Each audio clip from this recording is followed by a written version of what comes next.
Whether you're a man or woman, the following things I'm going to share today will force someone to respect you. So, we're going to dive into this conversation today because respect isn't something that can be demanded. It's something that must be earned. In many cases, men and women will only respect you when you embody the qualities that command their admiration and acknowledgement.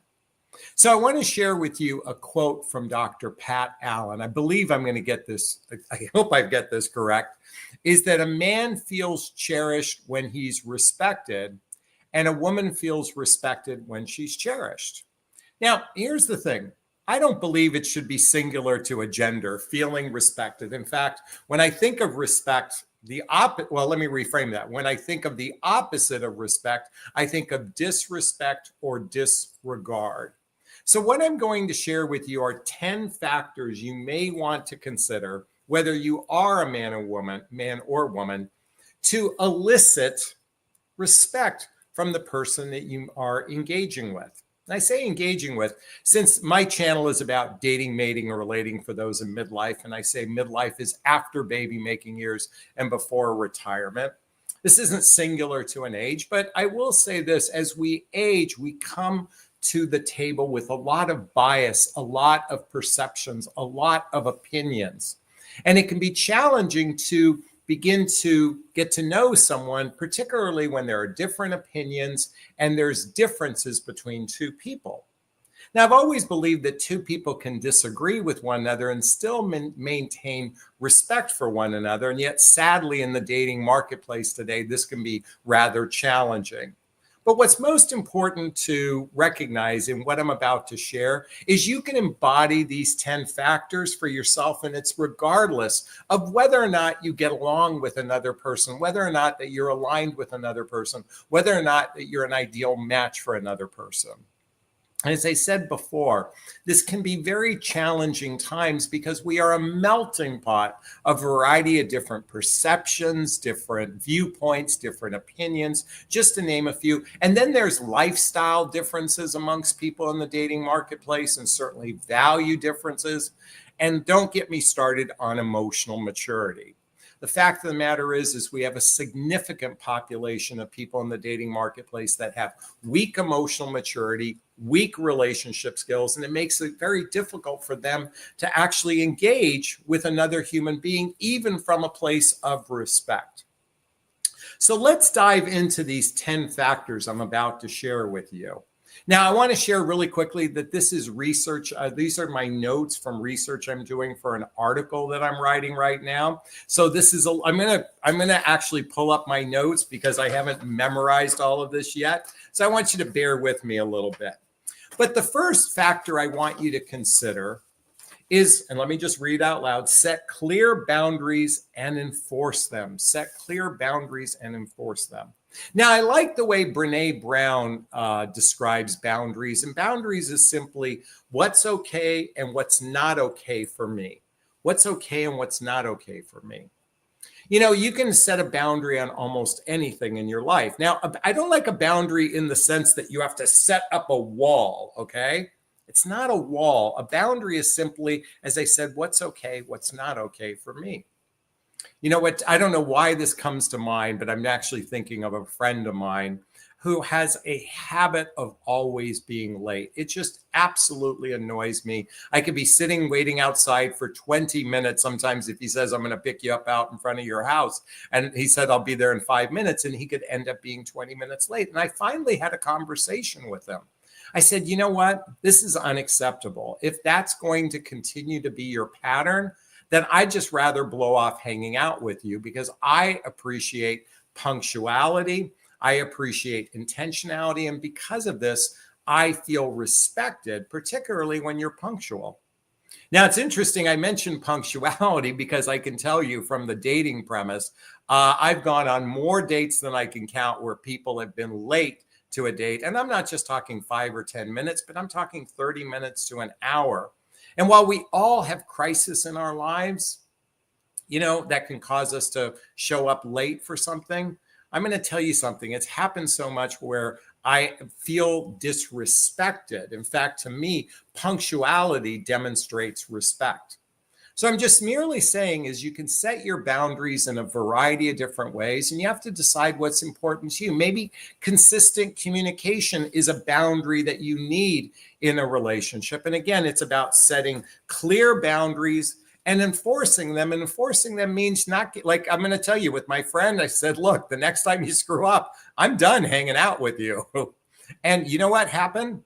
He showed up on time ever since then. And he's messed up once or twice, but in the decade that I had that conversation with him, he's been pretty consistent because I've enforced this boundary.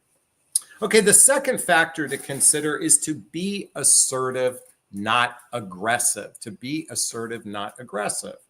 Being passive invites disrespect, and being overly aggressive can push people away. The key to assertiveness is communicating your thoughts and needs with confidence while maintaining control over your emotions. Men and women respect those who stand their ground without resorting to hostility or desperation.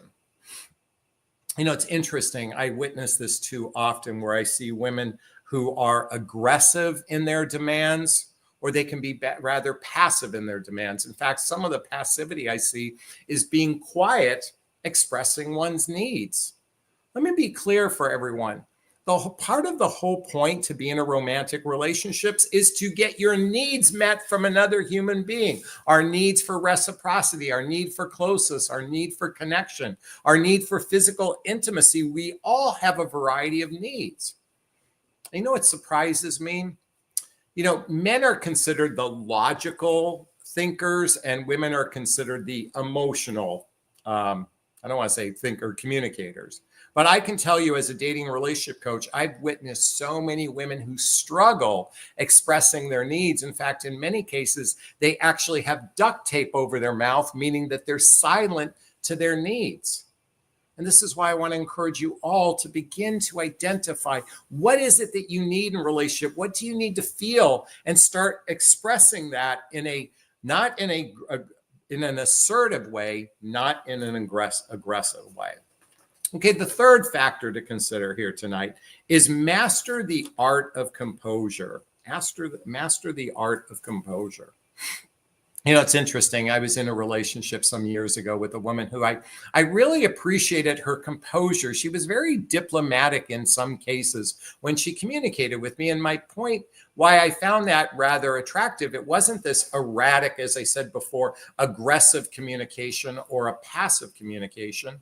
In other words, when she shared something with me, she did it in a diplomatic way. Diplomatic simply means being mindful of the other person and being mindful for oneself. So mastering the art of composure, and I think one of the facets to mastering the art of composure is really learning to regulate our nervous system. Now, for those of you who follow my channel know I'm an anxious attachment person. If you're not familiar with the book, Attached by Amir Levine and Rachel Heller, I highly recommend reading this book. And why I'm sharing this in the context of mastering the art of composure is I can actually be rather needy. I can have a lot of anxiety. I can sometimes do what's known as overthinking. In other words, my nervous system isn't being regulated in this moment. It's feeling off. Now, one of the things most everybody is encouraged to do is feel their feelings, navigate their feelings, but come to a place where you regulate your feelings, not from an explosive way, not from a hiding way, meaning, in other words, stuffing your emotions and feelings, but just allowing yourself to feel that. And when you've done this enough time, you will build that muscle, that art of composure. And I can tell you, being composed is a very attractive quality, whether you're a man or woman. But most importantly, when you act composed, when you're acting assertive, when you are, what was the first one I said, clear about your boundaries, this is where respect begins to be earned with another human being. Now, the fourth one is going to be a very challenging one to do. It says, develop unshakable confidence. Well, I believe we are human beings riddled with flaws, riddled with insecurities and fears and doubts. So it's rather challenging to develop unshakable confidence. But confidence is magnetic. When you feel so strong within yourself. When you exude a self-assurance, when you are in a state of your sovereignty, when you're in a state of your power, believe it or not, that actually represents unshakable confidence. Now, like anything else, this is a muscle that needs to be built. In fact, all of what I'm about to share are muscles that need to be built within us. Now, one of the ways I did build this muscle for myself, and I'm just sharing this with you all, is I've done a ton of group therapy. Why is that valuable? Because what's interesting is when you're in a group of 10 or 15 people sharing from an emotional side, sharing your heart and hearing others share from their heart, you begin to build this inner strength within yourself because you're capable of leaning into your emotions. You're capable of leaning into your feelings. You're capable of leaning into your needs, wants, and desires, particularly when you practice developing this muscle. In a group environment, at least in my case, that certainly made a difference. And it's built this confidence that allows me to share what I'm sharing with you today with a little bit more ease than feeling like I have to fumble my words, although I do fumble my words a lot when I'm recording videos, because guess what? I'm not reading off of a script per se, much like an actor does. Actor and actress, and they certainly have editors that adjust things and that sort of thing. Anyway, okay, the fourth one was develop unshakable confidence. Number 5, hold yourself to higher standards. Sadly, many human beings, whether men or women, compromise their standards to adjust for another human being's life. When we do that, when we set someone up on a pedestal, when we set someone up above ourselves, and not to the same plateau of another person, you're not holding yourself to a higher standard. The fact is, men and women respect people that are very solid in their ground. They set their standard, and your standards is reflection of your boundaries. So, a standard also might be is what you desire in a relationship. Many of you follow my channel know I've said many a times I've been seeking a relationship where we spend 3 or 4 days and nights a week together, doing shared activities, hobbies, mutual interests, spending time with family and friends, traveling together, teamwork, building skills, both in our personal and our professional life, intimacy, both physical and emotional intimacy that leads to either moving in together or getting married. That's a standard that I set for relationship. Why do I repeat this over and over and over and over and over and over and over again? Because I'm inviting everyone to adopt that standard. I think that's a pretty solid standard that a majority of people could set for themselves in romantic love. Now, some of you don't have the capacity to spend that much time. Some of you might want to spend more time. The whole point is you establish your standard, particularly when it comes to romantic love, because when you have this standard, then it's easier to enforce your boundaries because you're crystal clear on what you want. And I have to pause for a second. I've interviewed and I've coached now thousands of women, and I can tell you a significant percentage had no clear idea of what standard they wanted within a relationship. See, many people out there, men and women alike, are just winging it. They're winging it. And I'm here to say, stop winging it, because when you have a clear, concise standard for yourself, you seem confident, which forces respect from another human being. Number 6, I invite you to master the power of silence. Not every situation requires a response. Sometimes silence is the most powerful statement you can make. Men and women respect those who don't react emotionally to provocation. And what's important about silence is it's about being in a state of neutrality. In other words, you're just taking it in. I can tell you when you're silent, that creates an opportunity to be an active listener in the moment. And by taking that pause, by going inward for just a second, to be silent allows you to really survey the situation and allows you to maybe be a little bit more objective than, again, being reactionary. Many human beings don't have good communication skills. They listen to respond instead of listen to receive. Let me repeat that. They listen to respond versus listen to receive. And what's great about silence is it allows you to receive. Hopefully it allows you to receive instead of thinking about the next thing you can say. And let me just say that is one of the challenges with those people who are silent is they're hyper focused on the next thing they say instead of evaluating and processing what is being said to them in the moment. Number 7, be competent and capable. It doesn't matter where you're at in your life. Being able to pay your bills on time demonstrates competence. Being able to drive without incident demonstrates confidence. And I'm just giving you a few examples. But certainly competence in life, being responsible in life, being capable in life demonstrates respect, or elicits respect. You know, I'm going to be candid with you. No disrespect to the person. Well, I guess I am being disrespectful what I'm about to say. But I went to a woman's house. She was an absolute hoarder.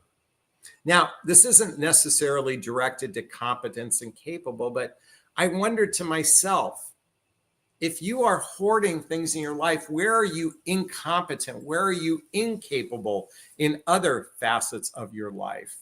And certainly, I'm using that as a crude example, but it just popped in my head for this purpose. When we see people that, and no disrespect, that's her choice in her life, but I got to tell you, it was scary. And I'm just going on a tangent here. It was scary to walk into this home because it was literally walking into a garbage dump. Although all the clothes were nicely folded, literally the entire house was filled with it. Anyway, be competent, be capable. Number 8, never seek validation. Now, I can be candid. I can be honest with you. I've been very guilty of this following thing. I can tell you that comes across needy, seeking validation. Now, it's okay to want validation from your partner. It's okay to express a need. But if you're constantly, seeking validation, I'm differentiating between constantly seeking validation versus just needing to feel safe in a moment. There's nothing wrong with that, to needing to feel loved, or needing mostly to know how someone feels about you. See, we should never be afraid to ask, how do you feel about me? That's not necessarily needy or being seeking validation. It's actually about gaining clarity. It's about creating safety within the relationship.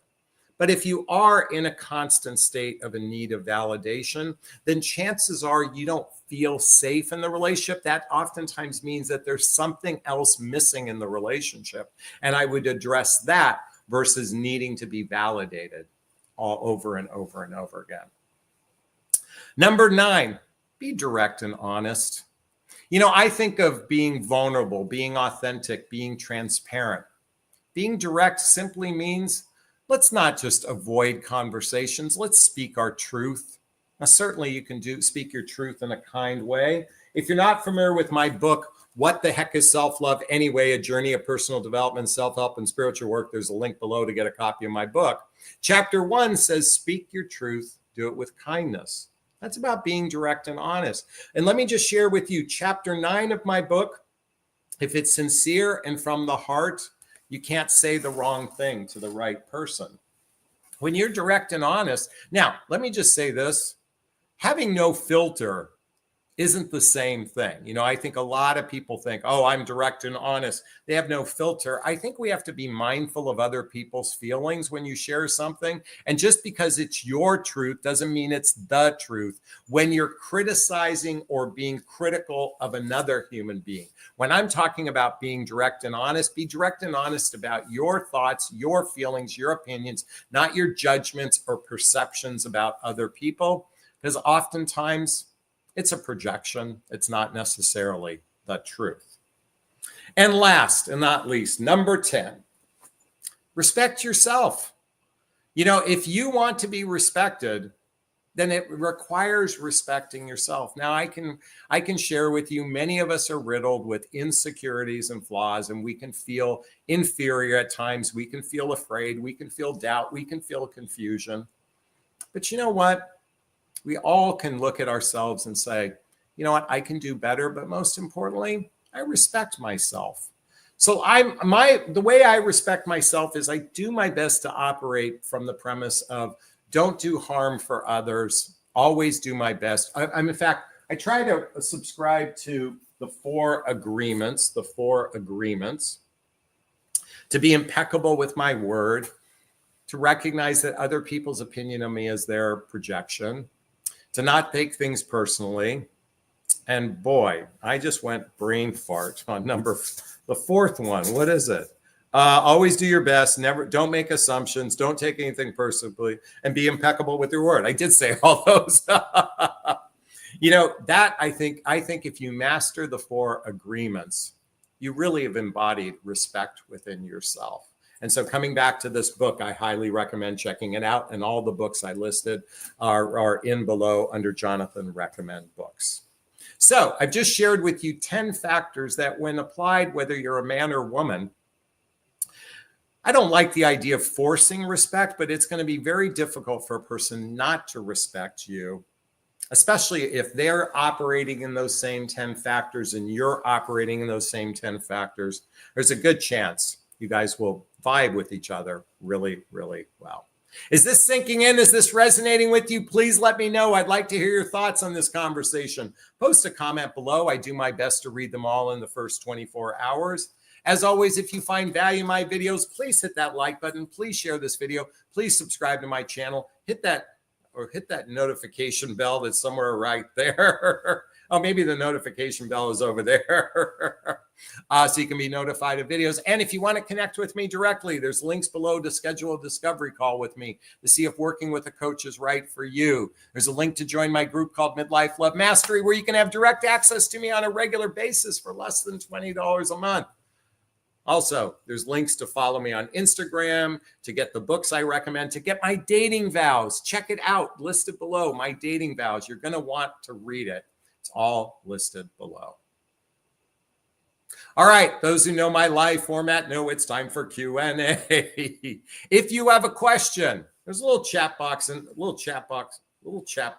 corner. Write the word question, then post the question thereafter, or you can purchase a super sticker, super chat. There's a little $sign in the chat box. All the monies from the super sticker, super chat goes to a scholarship fund in the name of my son, Connor Asley. That's a picture of him on his high school graduation. He's my son who passed away over 6 years ago. And in his honor, we donate to causes like the Hoffman Process Insight Institute, and we give scholarships to coaching as well. And we just gave someone a 30% scholarship because they were struggling financially, and your donations help go towards that. Okay, so hit that little $sign. Our goal tonight is $50. So let's send some love. All right, we already have. Oh, and if you want to get on the love seat, in other words, speak to me directly, there's a link right here to join the love seat right now. Okay. Annika's in the house. Question, J.A., would you say that set standards first and then create boundaries? How do I set my standards more effectively? Does it relate to my needs? Well, I think a boundary is a reflection of your standard. So I don't think you can set a boundary without knowing your standard. Coming back to what is a boundary, what's okay and what's not okay for me. So know what's okay for you so you can set a boundary. How do I set my standards more effectively? I would write, if it's in romantic love, I would write down what you seek in relationship. And that way you have a clear picture of what your standard is. And yes, it's a reflection of your needs. In fact, here are my scribbled notes. These are my scribbled notes from my needs in relationship. This is what I desired and need in a relationship. You can see there's 2 filled out pages. And what's interesting is the relationship I'm in, she literally checks every single one of these boxes. I'll give you an example of some of these needs that I have. I have a need for reciprocity, both giving and receiving. I have a need for a grateful and appreciative mindset. I've been with people who have kind of a negative Debbie Downer kind of mindset. They are a critical mindset. I'm more attracted to someone who has a grateful and appreciative mindset. I like somebody with an agreeable nature. Like I said, I've been with people who have a disagreeable nature. I like someone who's connected to their higher self, to source, to divine. I'm attracted to someone who's growth oriented. I'm attracted to someone who's resourceful, someone who's present. So these are just some of the things on my list, Annika, and I invite you to create your own. So this way, you know, and again, I can share with you the woman I'm in relationship right now. She see the boxes she checks has nothing to do with height, hair color, waistline, how much money she has in the bank. It's all the emotional components. Although it does say financially stable in there as well. All right, I hope that helps. Jess says, this is hitting home. I'm currently going through a detachment to situationships. That's good. I want you to detach from situationships and be clear on your standards and boundaries. Oh, Jess also wants to point out, hoarding sometimes is related to ADD, some sort of depression or signs of cognitive decline if they're older. Doesn't always mean dirty or lacking confidence. Well, but it reflects to capable. And so that's where I was kind of leaning into, I believe if someone has difficulty to maintain, I recognize that it could be some sort of mental decline, as you pointed out. But then I've got to ask myself, is that person even capable if they're going through some sort of mental decline, if they're capable and competent to be in relationship? It's just a question. I'm not stating it as a fact. Okay. All right, let's keep going here. Hey, I just want to thank Han for the $10 super sticker. Thank you for the love. And Roller Goals in the house and gave us a $2 super sticker. That leaves us $38 for the rest of the night. Just experiencing a phase of recovering my strengths, enjoying that thoroughly, and all you say makes sense. Many thanks. You're very welcome, Claudia. Janet is in the house, and she says, thoughts on dating more than one person as I'm getting started. Lots of interest from dating apps I just joined. It makes me feel a little strange talking to several men. Okay, this is a great question. We'll talk about talking to several men at the same time, and then whether or not you should be dating more than one person at a time. So my rule of thumb is if you are connecting with someone through a dating app, it's difficult to manage a half a dozen communications with a variety of different people, let alone 20 or 30. Okay. So just putting this into context, you might receive, I know women tend to oftentimes receive a tremendous amount of initial connections. First, you have to narrow it down. I would narrow it down by location at first. Because if you're getting a lot of hits, if you will, then focus on those that you could actually meet rather soon. I would narrow it down to a few communications where there's consistency in communication. Okay. Consistency in communication. If you feel interested in someone, I've always adopted the belief that the first time you meet someone isn't a date, it's a first meeting. It's a first meeting. And you can simply say, hey, can we take the pressure off of a date and just agree to meet like two friends meeting? And then we can take all the pressure off of what the expectations are. And then when you see a person a second time, I call that a follow-up meeting. So the second time you meet someone is a follow-up meeting. Now, if the two of you want to see each other a third time, I call that the first date. And here's the thing. If two people after a first date want to see each other again and they want to see each other rather quickly a second time, if by the fourth time you've physically seen someone, then you want to get to know each other further, I believe in dating only one person at a time. Now, coming up with those meetups, you can meet one person a night if you wish for a first meeting. You can meet, again, the second week, you can meet three of them a second time. But if you want to see someone a third time, I'm a believer of getting to know one person at a time. It just makes things easier. And believe me, it's hard enough going out on multiple dates. And guess what? Imagine you're dating three people at a time. I'm actually really seeing three people at the same time, and he's seeing three people at the same time. The odds are you're never going to hook up with one person because everybody's out dating everyone else. Okay? That's my perception anyway. But Janet, great question. I really appreciate that. Annika's in the house and gave us a $10 super sticker. Thank you for the love. We appreciate it. Also, if anyone wants to join the Love Seat, I just posted a link right there for anyone who wants to join in. Patty's in the house. I'm just entering the dating abyss after 15 years and thought I could handle a casual relationship, but have changed my mind. I don't want to be someone's booty call. Is that what men want? I heard the following from Evan Mark Katz, I believe, and I don't recall where he heard it from. But he said to me, or he said once in one of his videos, he said this more than once, is men find love through sex and women give sex hoping for love. Or men hope for love through sex and women hope for love by giving sex. Okay, why am I being this? It's because coming back to the booty call, a lot of men believe that sexual attraction is the pathway to relationship success. In other words, chemistry and sexual attraction. Sadly, it's a very unconscious way of approaching it. And yes, we have a significant percentage of unconscious human beings out in the dating marketplace. So you just have to recognize that, coming back to your standards, if you're not looking to have sex on the first date, then just establish your boundary. And just you don't have to say, I'm not going to have sex. You just don't put yourself in an environment where you'd have sex with someone. And if they're overtly hyper-focused on sex, then just say that's not your game. You're seeking a committed relationship. And if you guys are misaligned, then you move on. It's as simple as that, Patty.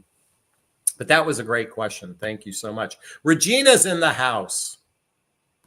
Do you think men in their 50s still respect women that don't get intimate right away?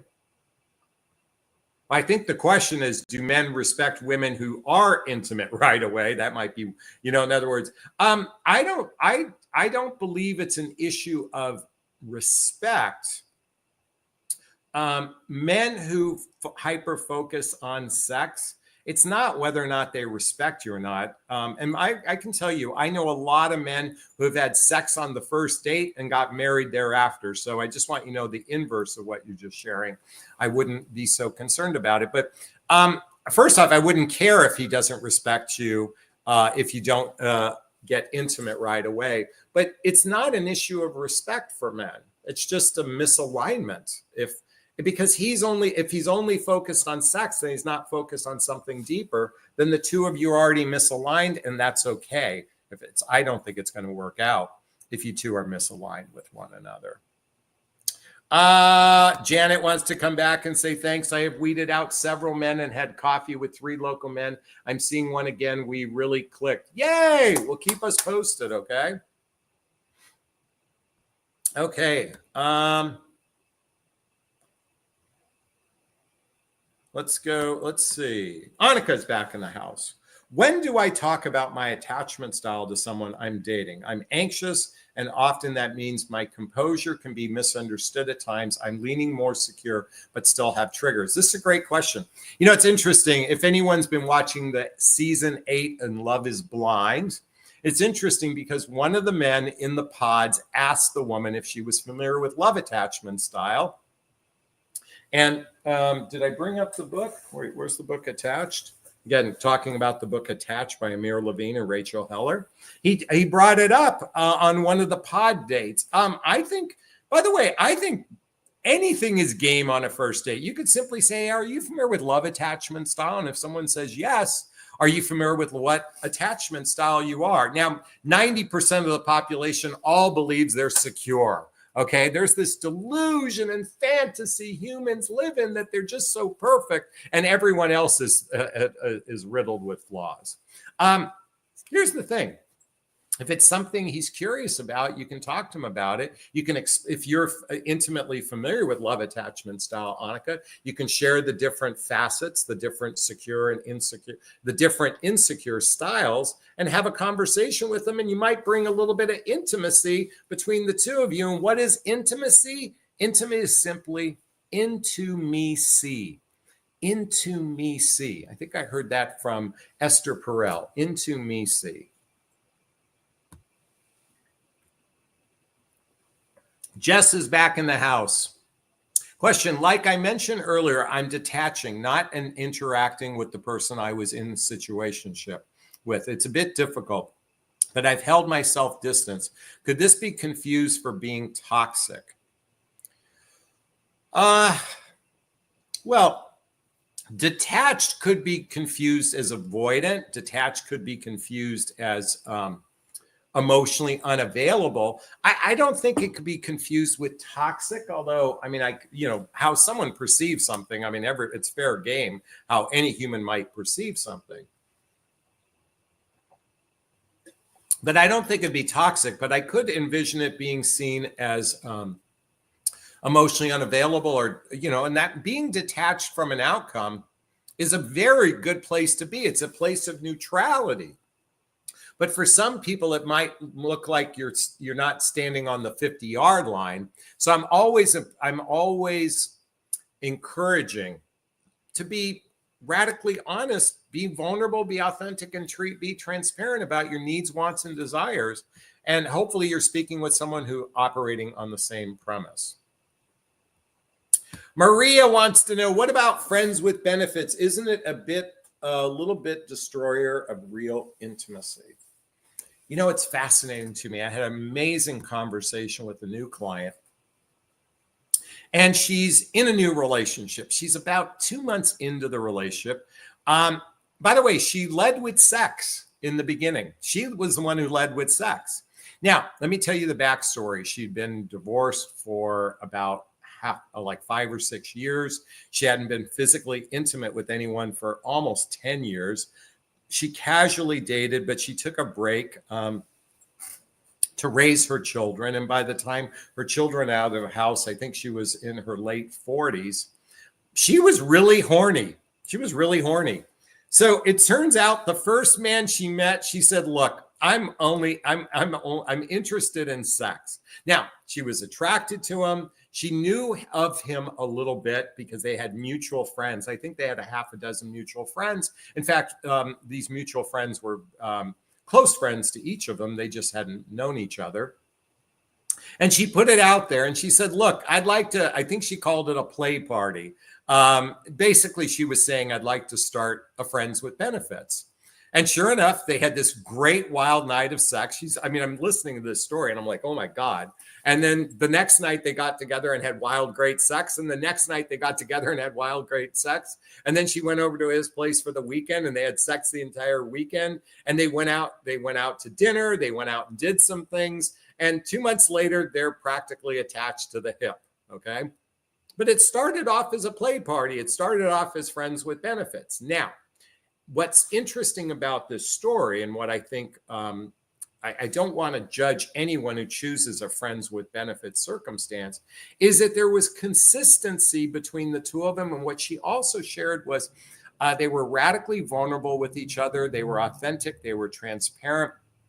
They expressed their past fears, their pains, their hurts. But they started as a sexual relationship. It's morphed into a full-blown relationship right now. So I'm here to say it doesn't matter how you start in a relationship, but I'm not suggesting that a friends with benefits will lead into a significant relationship. But you know what? Two people that have great sex together, and let me tell you, as we age, I am a bit older than this person, but as we age, you know what? We got to get as much sex in as we can before we can't. And I'm saying that a little tongue in cheek. So you have to do what's right for you. And that's my invitation for you. Okay. All right. Thanks for that question. I really appreciate it. Kimberly asked, thoughts about a 51-year-old bachelor, never married or kids. Are they capable of being committed to commitment? Many of you know I coined the term, and I actually own the URL, committed to commitment. What that simply means is they're not just desiring of commitment, they're committed to getting a life partner. They're committed to commitment. Can a person never married? Yeah, it can. Likelihood? Well, let me just say this. Divorced people with kids aren't necessarily proven commodities any more than, all it just said is they got married once. In fact, many people have been married once, never want to get married again. So at least a never married person at least isn't in that camp of possibility. Now, you have to find out what caused them not to want to fully commit to someone. You want to hear their backstory. A lot of men who have never been married, they've been serial monogamists. They've gone from one good relationship to another relationship, and oftentimes they end conscious uncoupling with their relationships. They end on good terms. You'll find that most men and women who have been serial monogamous usually is on good terms with their past relationships. Life partnership is not for the faint of heart. We have this fantasy that we should all just be in life partner relationships, but life partner relationships aren't for the faint of heart. It requires effort, requires, in some cases, Herculean effort. But I hope that answers your question. Thank you, Kimberly. One Voice for You has a question. I left a narcissist relationship a year ago. How long do you think I should wait before getting into a relationship again? I would say, well, certainly 1 year is a good amount of time. Hopefully, if you've done some deep healing work, if you were in a narcissistic relationship, hopefully you did a significant amount of trauma therapy with a specialized trauma therapist. And doing that kind of work will better prepare you for a relationship. It depends on how long you were in a relationship with them. If you had a 20-year relationship, I would say, you're on the verge of being ready. And relationship readiness is when your desire, your capacity, and your vision for a relationship exceeds the pains of past hurts. When you've reached a point where your past hurts, on a scale, if it was a teeter-totter, it's at a place of neutrality, versus your past hurts exceed your desire for a relationship. When your desire capacity exceed those past hurts, when your desire and capacity exceed those past hurts, you're ready for a relationship. Okay.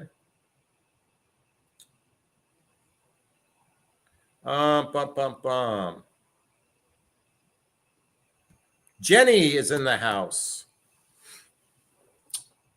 Wait, let me go back here. If you choose to remain besties with your ex-wife, do you believe you can truly give your best to a new partner, or staying besties with your ex-wife is healthy? Well, I guess the question is, what's a bestie? I believe it's important to be friend. I think if we can be friendly with every person that's been in our life, that's healthy. If we are friendly, if they're your bestie and you're communicating on an emotional capacity level on a regular basis, I think that might be a little excessive if it's a regular basis. But I'm still friendly with I'm actually friendly with my ex-wife. Now, when I say friendly, nowadays we just send each other cute memes, or we talk about our son in a very fun and friendly way. We are friendly to each other, but we don't get on the phone. The only time we ever get on the phone is when we talk about our son who passed away. And sometimes we'll do a 2-hour cry session with each other. It's cathartic, and I don't consider my bestie, but I do appreciate that vulnerability, authenticity, and transparency with her. Now, I also have a significant relationship where we're friendly to each other because we have a lot of mutual friends. We did a very solid conscious uncoupling. We don't talk that frequently. I would say on average, maybe once every other month, or we run into each other at a social event. But bestie sounds like somebody you're communicating with on a regular basis. How can you make room for a new relationship if you're constantly speaking to an ex-partner? I think that could be problematic. Okay. But there's always exceptions to the rule. It was a 20-year relationship. Okay. Jess is back in the house. Jay, I had many times explained I didn't want a relationship with no labels or undefined. I had to stop communicating, interacting, since he didn't respect what I asked for. Yeah, I do believe that defining a relationship, once two people are together for 3 months, I think that's the time to have a clear conversation about, what's the purpose of this relationship? Someone write this down. After 3 months, you should have a significant conversation about what's the purpose of this relationship. In my mind, the purpose of a relationship is to explore a life partnership relationship to see if we're compatible. Doesn't necessarily mean it's going to happen in 90 days, but that conversation should be at least, you should have a clear understanding of what's the purpose of a relationship and what type of relationship each person wants. I think that's a healthy conversation to have with someone. Gigi said, there is nothing wrong with being never married. When looking at the divorce rate, what is worse, settling for someone not right for you, being miserable, than going through a traumatic divorce? That's the thing. By the way, I'm not so certain divorced people are any better at relationship than never married people. They haven't proven that they're good at it. So why do we give them more credit? I'm going to tell you a story once. This blew my mind. So this was about 15 years ago, maybe a little bit longer. I met some women online, and I invited them to a party I was going to that a friend of mine was hosting. He was 45 years old he was 45 years old at the time and never been married. And so I was sharing with him, and he's a good-looking guy, successful executive at CBS. And by the way, a good guy, okay, not a player. And I shared with one of the women that he's never been married. And what she said to me floored me, and what her circle of friends said to me floored me. They said, I'd rather date a man who is divorced and cheated on his wife than a man who's never been married. And I was like, really? So you give more credence to someone who's cheated on their spouse versus never married. Now I understand by the way, my friend ultimately got married at 47 and had 2 children at 48. So that person I'm speaking of eventually did get married. And so not to suggest that they missed out, but anyway, I've just never understood why someone would say they treat someone who's been married and divorced versus someone or cheated versus someone who's never been married. Kathy's in the house. What do you think about a man who has only texted you, who never Skyped with you yet, suddenly wants to come out and see you? When I suggested Skype first, he made up excuses. I think he's hiding something. That's a person who's hiding something.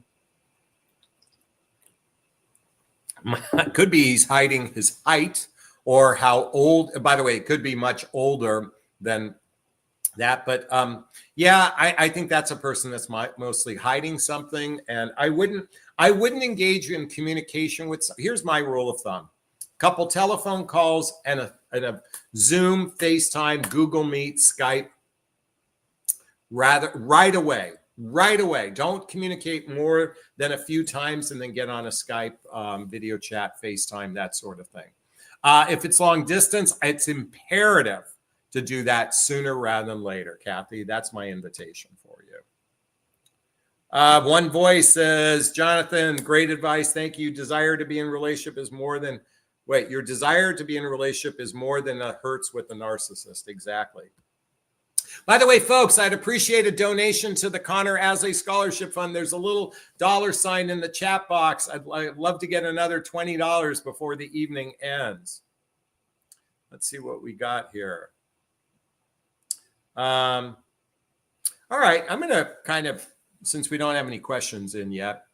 So many of you know I'm in a relationship right now. It's going on, we're almost coming up on 8 weeks together. Miss Patrick says, are you sure you're straight? Well, I'll ask my female girlfriend if she thinks I am. I think she would tell you I'm straight. But yeah, I'm in a relationship and it's going great. We spend regular time together. We're planning on going to Europe for a wedding in a few months because I invited her to go with me. We already planned to go to a Nikki Glaser concert in a month or so. So this is progressing nicely. If you have any questions about that, I'll be more than happy to answer that as well. And yes, Miss Patricia, I am straight to the best of my knowledge. Florence in the house. Question, I spent some time with my high school crush from 35 years ago last weekend, and he hasn't called me back. I don't want to seem needy. Should I contact him? Contact him. Let him know you enjoyed getting together with him and ask him if he wants to get together again. There's no harm in two people meeting as friends. It's simple. You want to get together and have coffee together. Just as simple as that. Rita's in the house, just gave us a $5 super sticker. Thank you for the love. We appreciate it.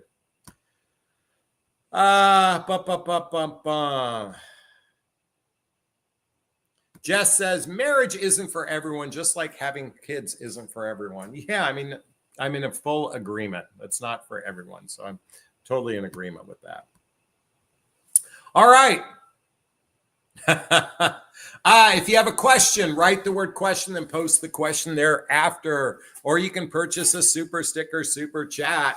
Don't forget, all the monies go to a scholarship fund in the name of my son, Connor Aslay. Melanie is in the house. I've been dating a wonderful man for a year. Question, should I be concerned that neither of us have said I love you yet? You know, this is a great question. You know, I can understand why two people who have been together for a year might be reluctant to say I love you, and let me explain why. I love you has an implication to it.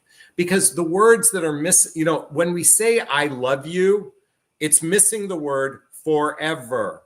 I love you forever. In other words, it has this implied, I'm all in. I'm in it for the long run. I'm in it till death do us part. It has that implication. See, ideally, I'd like to think when I say I love you, it means I'm here. You matter.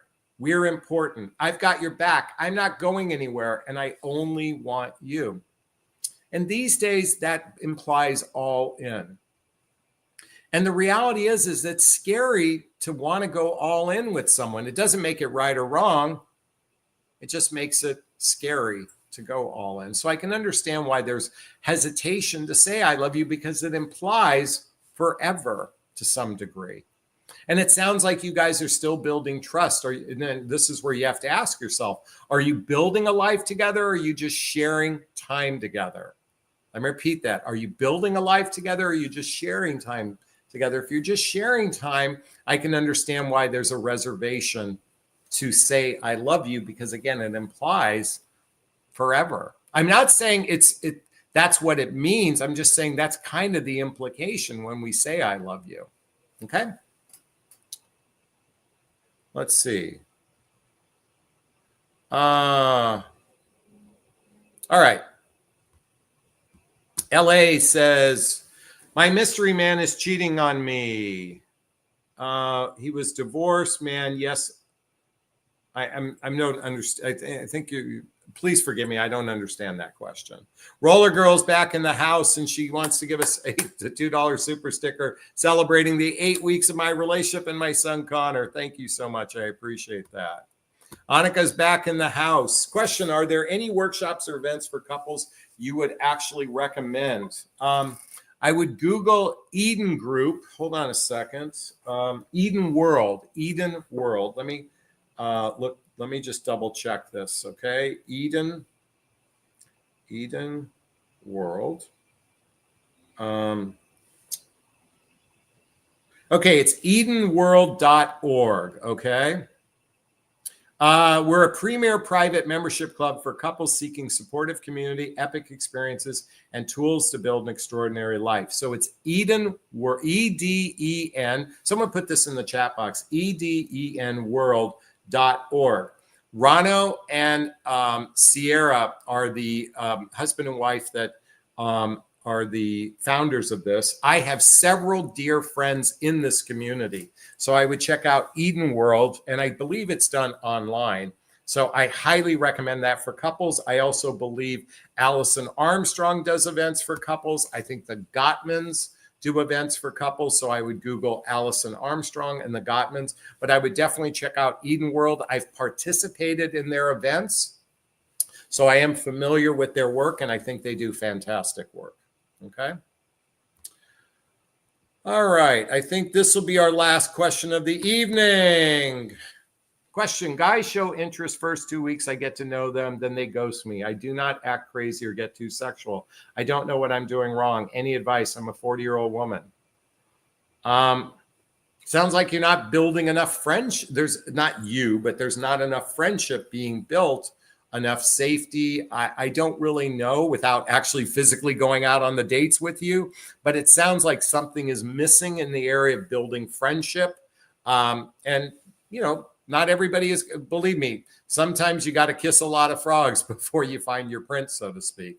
Just don't turn princes into frogs, as Alison Armstrong would talk about, Sarah. So I hope that helps. Without actually knowing your dating habits, it's hard for me to say. Natty says, Annika, we can ask Jonathan to do a workshop. Yes, I'm actually hosting a couples workshop for one of my clients. It's just a boyfriend and girlfriend. I'm going to do a little workshop here for them next month. So I do private. It's not cheap to do this. It's a day and a half event, but I will do a couples event. And preferably it's with someone who's I've been working with as a client as well.